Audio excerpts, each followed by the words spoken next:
Hi, in this video tutorial, we'll take a look at placing orders on your website. So the first thing we want to do is go to the link of your website, and you'll see your logo up at the top here.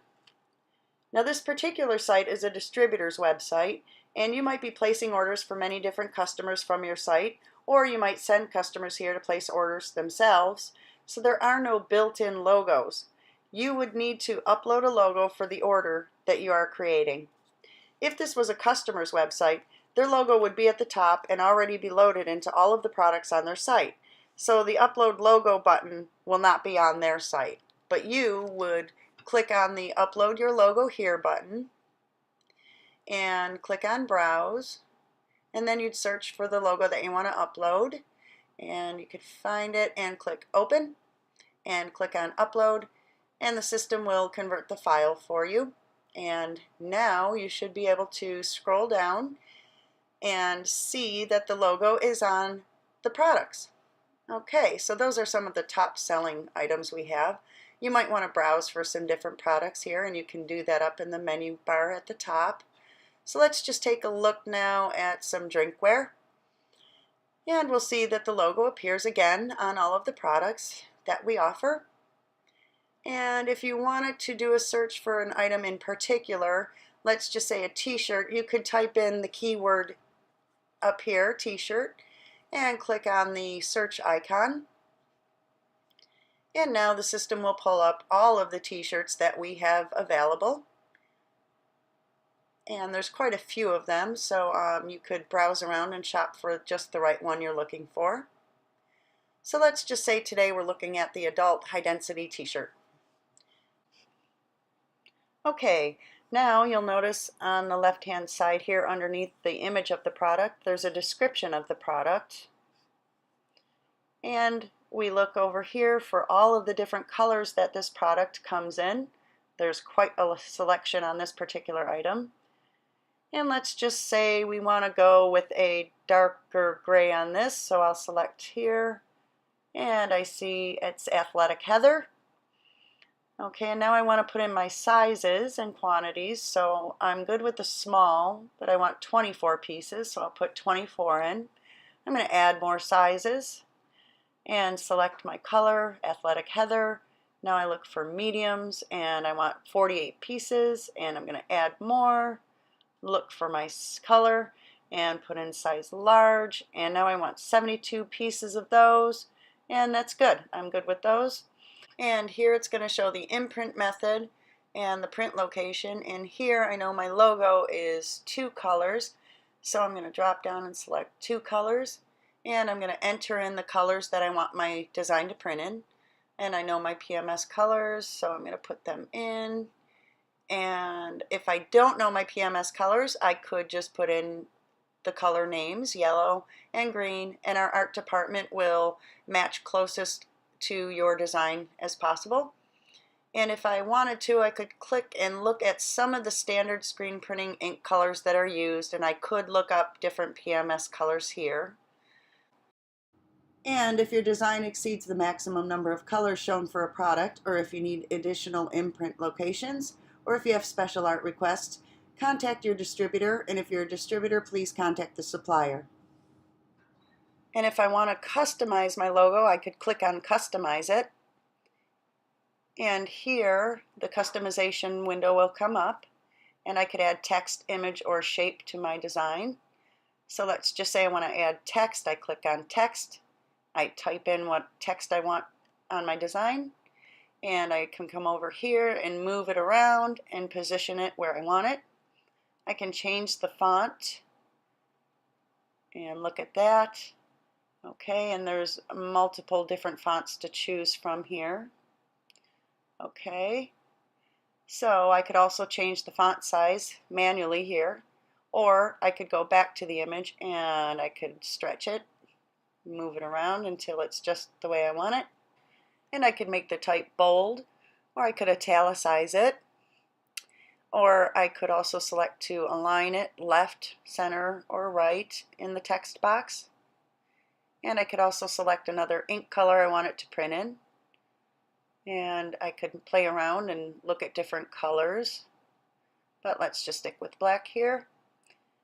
Okay, and now if I wanted to add an image, I could click on Add Image and select the image I want to add and open it. Okay, now here, sometimes on art files there's a white background around the main image that you don't want. So here we can choose to remove that white, and we can remove the white from the whole image, the edges only, or none. But in this case, let's just go ahead and select none and see what happens. So I'm going to apply.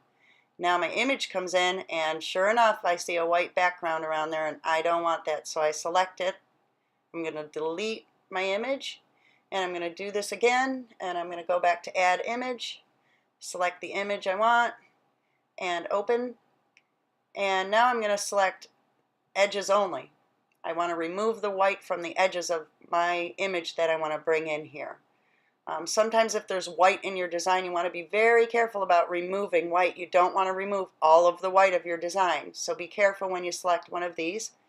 And I'm going to hit Apply, and my image shows up. The white background is gone, and now I can move this around and resize it and reposition it to where I want it to be. Okay. So I'm happy with that, and I can also add shapes if I wanted to, squares and triangles, but we're not going to do that today. So let's just say I'm happy with the changes I've made to my design, and I want to take a closer look at it. I'm going to click on Preview, and now it will create a project preview for us, and we can look at it a little bit closer and check out what we've done. Okay, and then close out. And now I want to be sure to save what we've done, so click Save. And now it's going to bring us back to our order detail page. Okay, so when we did customize our design, we added a third color to our logo. We added that black. So now we do need to go back and select Screen Print 3 colors and type in the color that we added, which is black. And if we never customized our design, this is where we would have left off. And now's a good time to review everything before we place it into our shopping cart.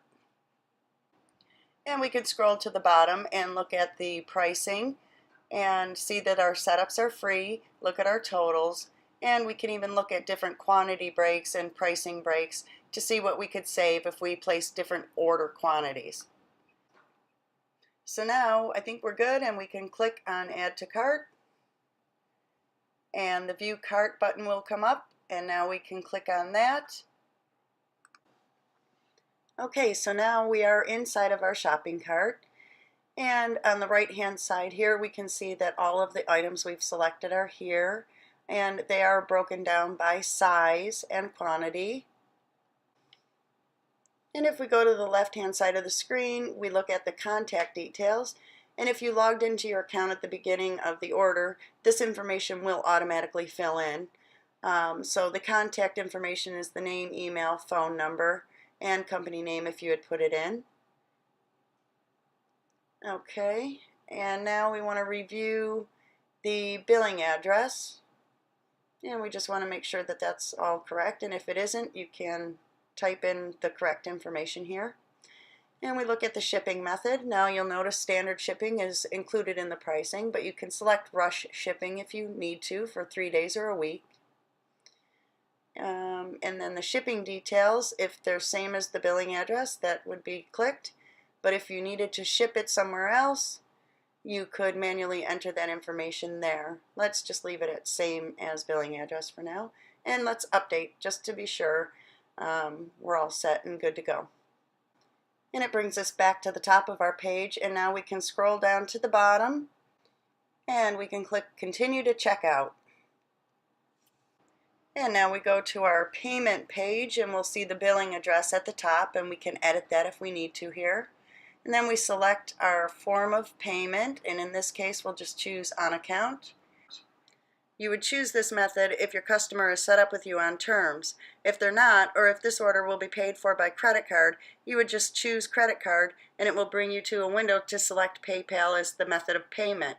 If there's no PayPal account, you can sign up for PayPal right from the page. It's very fast and very easy. And if your customer has a purchase order number, you can enter that number here. And if there's a date that they have to have the order in their hands, you can select that date from the calendar, and we'll be sure to get it there on time. If there are any special instructions you need us to know about the order, you can enter it in this area here. Okay, and when we go down to the bottom again, we can read that it says, by submitting this order, you are approving us to print the art provided in the placement shown. And we click on Confirm Order, and now our order is placed and processing. Okay, now your order number will show up here, and you can review your order if you'd like. And now you'll get an order acknowledgement from us via email, and we will provide you with tracking information as soon as your order has shipped. Now there are two items I should point out to you. If you or a customer upload a logo to your distributor site, that logo will continue to show on your site until a different logo is uploaded or until it's cleared. And if you as a distributor visit one of your customers' sites and then want to go back to your site, their home page will appear until you clear that. So to resolve both of these items, you just go to the bottom of your home page and click on your company name, and this will take you back to your distributor default home page. These two items are currently being worked on by our development team. And that concludes our tutorial on placing an order on your website. If you ever have any questions about any orders, you can always contact our customer service department. Thanks so much for watching.